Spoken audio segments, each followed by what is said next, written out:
Her ved indgangen til 2014 vil jeg benytte lejligheden til at prøve at kigge et par gange i krystalkuglen og se, hvad det nye år venter os i et digitalt perspektiv.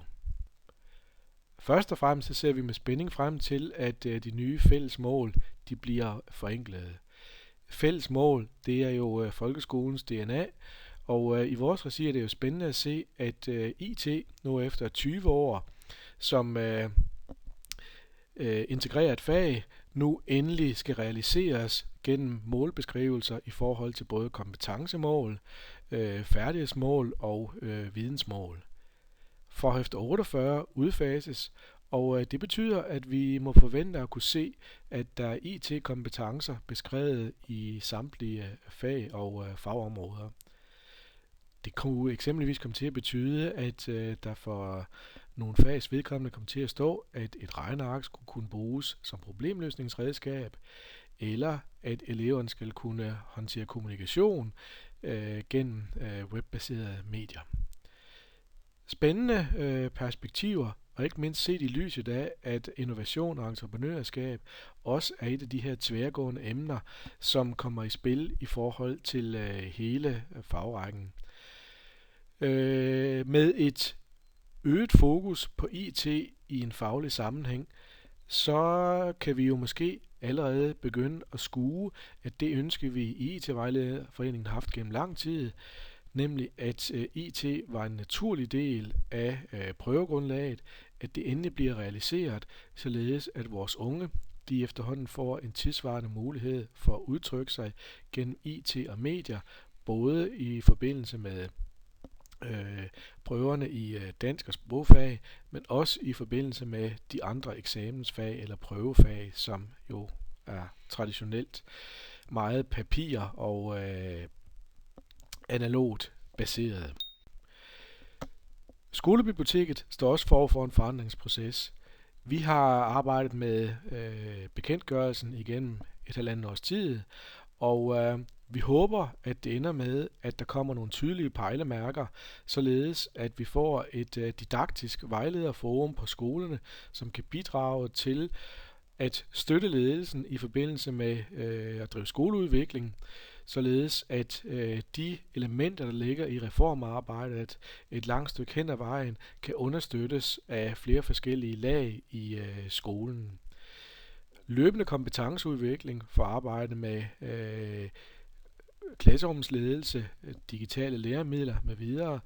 bliver også en del af det fokuspunkt, som er nødvendigt at løfte i forbindelse med en ny skolereform. Kulturformidlingen og information bliver et væsentligt omdrejningspunkt, når nu at skolen skal åbne sig udadtil, således at skolebiblioteket eller læringscenteret, hvad det nu måtte komme til at hedde, det bliver omdrejningspunktet, således at der på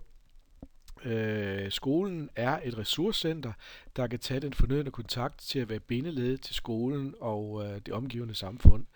Og så skal vi selvfølgelig ikke glemme, at læremidler og de øvrige læringsressourcer selvfølgelig stadigvæk vil være en del af det at arbejde med didaktisk vejledning i skolen. Set i det perspektiv, så har vi sammen med Danmarks Skolebibliotekar igennem længere tid kigget på, hvorledes vi kan bidrage til at facilitere en ny udviklingsenhed i folkeskolen. Vi mener, der er behov for ikke nødvendigvis at slå Danmarks Skolebibliotekarforening sammen med Danmarks IT-vejlederforening, men det, at vi ser en ny folkeskolelov, hvor der er en ændret didaktisk praksis, og hvor at skolebiblioteket er under udvikling, så er det nok på tide, at vi får lavet et vejledernetværk, hvor alle de faglige vejledere, der er i spil, skolebibliotekarer, IT-vejledere, sprogvejledere osv., de samles i et fælles netværk med det fokus at skabe de nødvendige forudsætninger for, at vejlederne kan få en faglig solid ballast til at dele og erfaringer og inspirere hinanden, således at coaching, vejledning, information og andre aktiviteter, det bliver mere nærværende og professionaliseret, således at der kan ske det faglige løft, som er nødvendigt i forbindelse med udvikling af folkeskolen.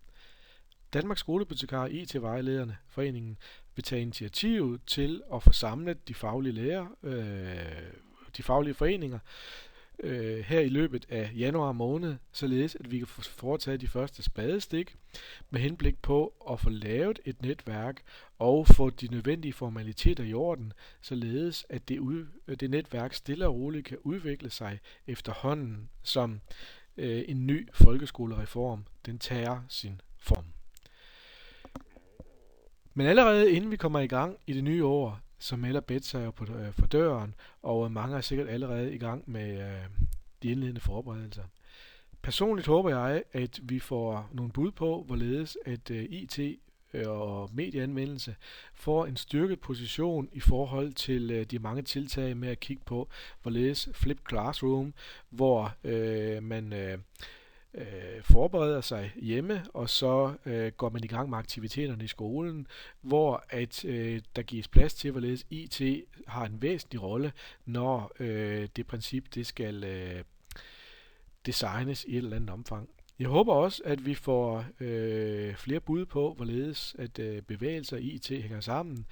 Efterhånden som flere gadgets er blevet udviklet, så bliver det naturligt at ikke kun sidde stillesiddende i forbindelse med mange læringsaktiviteter, men det at vi har fået mobile devices, det er et langt stykke hen ad vejen kan understøtte, at børnene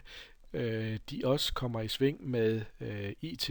i forbindelse med bevægelsesaktiviteterne i skolen. Og sidst men ikke mindst, så er det måske spændende at se, om BET det bliver stedet, hvor vi efterhånden samles, også fra Danmark, når vi skal kigge lidt fremad i krystalkuglen. I år er der flere danske leverandører med på BET, end der har været tidligere.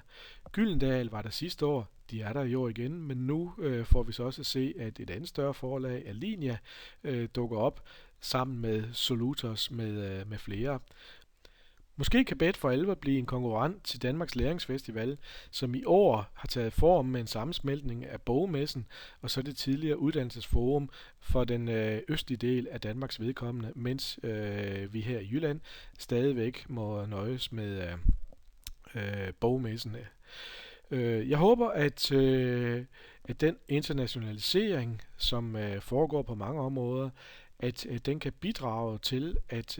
vi måske får nogle rigtig gode pejlemærker i forhold til at få Danmark stærkt repræsenteret ved BET, da der er ingen tvivl om, at vi som uddannelsesområde har nogle bud på, hvorledes at en pædagogisk tradition kan være med til at berige børnenes læring. Og lad os bare vente og se. Jeg tror, at dansk deltagelse på BET, det får en rigtig stærk magnet i fremtiden. Men tak for samværet i år 2013, og så hilser jeg velkommen til 2014, hvor vi selvfølgelig også mødes, når IT-vejlederforeningen og skolebibliotekarer sammen åbner dørene på Gammelavernes i april måned, hvor vi selvfølgelig vil prøve at kigge på udfordringer omkring arbejdsopgaverne i et nyt skolebibliotek, som også bærer præg af digitale aktiviteter. Godt nytår til jer alle.